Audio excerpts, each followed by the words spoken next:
윤석열 전 대통령이 오늘 국민의힘을 탈당했습니다. 그러면서 김문수 후보를 지지해달라고 했는데 비상계엄이나 탄핵 사태에 대한 사과는 없었습니다. 유한울 기자입니다.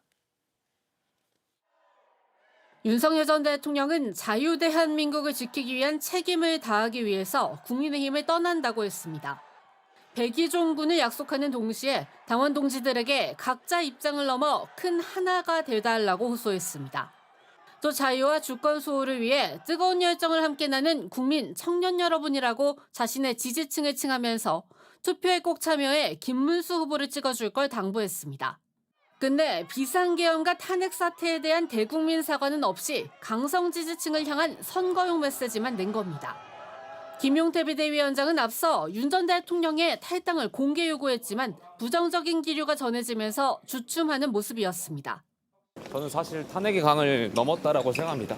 그 문제는 중요하지 않다라고 생각됩니다. 하지만 하루 만에 윤 전 대통령이 전격 탈당한 건 본인의 결단이었다는 게 당내 설명입니다. 긴밀하게 협의가 되고 그랬다면 더 매끄럽게 될 수도 있었겠지만 사실은 저희가 지금 윤 전 대통령과 무슨 당 차원의 긴밀한 협의가 있고 이런 상황이 아니기 때문에. 한 친윤계 의원도 JTBC에 윤 전 대통령이 지지층 이탈도 우려했지만 내일 첫 TV 토론 전에 김 후보의 부담을 덜어주는 차원에서 결단을 내렸다고 전했습니다. 당 내부에서 이 문제를 놓고 논란을 만드니 후보에게 도움이 되지 않는다고 판단한 거라면서 뒤끝을 남기기도 했습니다. 한편 윤 전 대통령 탄핵 심판 대리인으로 국민의힘 선대위에 합류해 논란이었던 석동현 변호사도 아스팔트 세력의 지지를 호소하며 시민사회특별위원장직에서 물러났습니다. JTBC 유한울입니다. 네, JTBC가 입수한 윤석열 전 대통령의 통화 내역 보도를 이어가겠습니다. 윤 전 대통령은 작년 3월부터 김용현 전 국방부 장관과 꾸준히 연락을 주고받았는데 두 사람이 긴밀하게 소통을 했던 시기는 비상계엄이 언급되기 시작한 걸로 알려진 모임들과 겹치는 것으로 파악이 됐습니다. 김혜리 기자입니다. 윤석열 전 대통령이 계엄 필요성을 처음 언급한 것으로 알려진 삼청동 안가 모임은 지난해 3월 말에서 4월 초쯤 이뤄졌습니다. 김용현 전 국방부 장관, 여인영 전 방첩사령관 등이 참석한 자리에서 윤 전 대통령은 비상대권을 통해 헤쳐나가는 것밖에는 방법이 없다고 말한 것으로 조사됐습니다. 취재진이 입수한 윤 전 대통령 통화 내역에서도 이 시기에 김 전 장관과의 전화가 집중적으로 이뤄졌습니다. 지난해 3월엔 윤 전 대통령이 김 전 장관에게 먼저 6차례 전화를 걸었고 그 다음 달엔 전화 횟수가 10차례로 늘어났습니다. 사령관들을 불러 모아 비상조치가 아니면 나라를 정상화할 방법이 없는가라고 했던 지난해 5, 6월 회동 전후로도 둘은 총 5번 전화를 한 것으로 확인됐습니다. 윤 전 대통령이 경호처 명의의 휴대전화를 개통한 지난해 11월까지 두 사람은 계속 연락을 주고받았습니다. 윤 전 대통령이 휴대전화를 바꾼 이후 둘 사이의 유일한 통화 기록은 계엄 당시 새벽 12시 31분.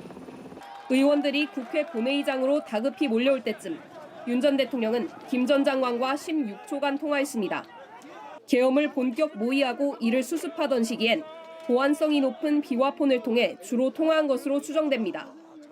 실제 계엄 직후인 12월 6일쯤 김 전 장관은 윤 전 대통령에게 전화해 지금 검찰에 출석해도 되겠냐고 묻고 윤 전 대통령은 민정수석과 협의해보라고 답한 것으로 알려졌습니다. 하지만 윤 전 대통령 명의의 통화 내역에선 기록이 남아있지 않습니다. 두 사람이 수사를 대비해 비화폰 모드로 대화를 나눈 것으로 추정돼 비화폰 서버 확보 필요성은 더 커졌다는 분석입니다. JTBC 김혜리입니다. 얼마 전 JTBC는 건진법사가 김건희 여사에게 전달하기 위해서 통일교로부터 다이아몬드 목걸이와 가방 등 값비싼 선물을 받았다고 보도해드렸습니다. 이와 관련해서 검찰이 샤넬 코리아로부터 자료를 확보하는 등 전방위적인 수사를 벌이고 있는 걸로 확인이 됐습니다. 김지아 기자입니다. 통일교 2인자였던 윤모 씨입니다.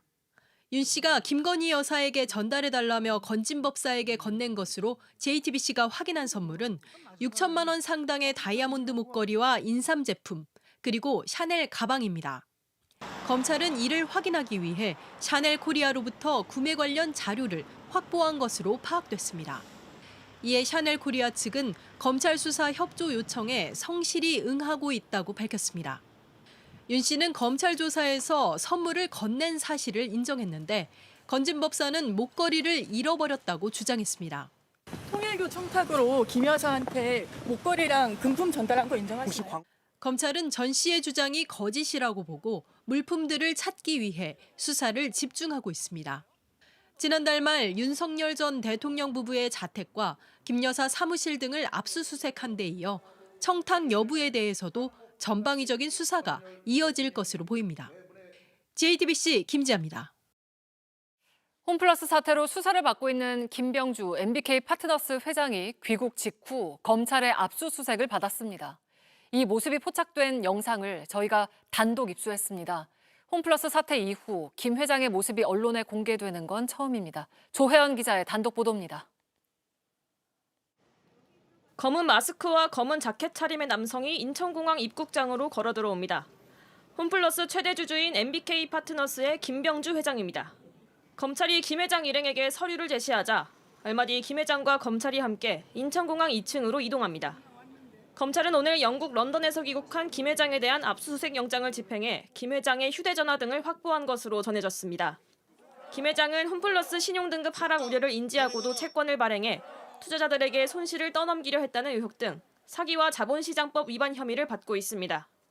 김 회장은 지난 3월 18일 국회 정무위 현안질의 출석 요구에도 해외 출장을 이유로 불출석했습니다. 검찰은 지난달 28일 홈플러스 본사와 김 회장을 비롯한 홈플러스와 MBK 파트너스 경영진 주거지를 압수수색했습니다. 검찰은 압수물을 분석하는 한편 홈플러스 준법경영본부장 등 관계자 소환 조사를 통해 경영진이 신용등급 하락을 최초 인지한 시점을 추적해왔습니다.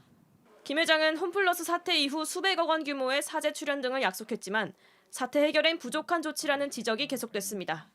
MBK와 홈플러스가 김병주 회장의 사재 출연 약속, 유동화증권의 상거래 채권 취급 입장문 등을 내놓았으나 구체성이 부족해 진정성과 실효성에 의문이 제기되고 있습니다. 검찰은 조만간 김 회장과 조주현 홈플러스 대표 등을 피의자 신분으로 불러 조사하는 등 수사에 속도를 낼 방침입니다. JTBC 조혜연입니다.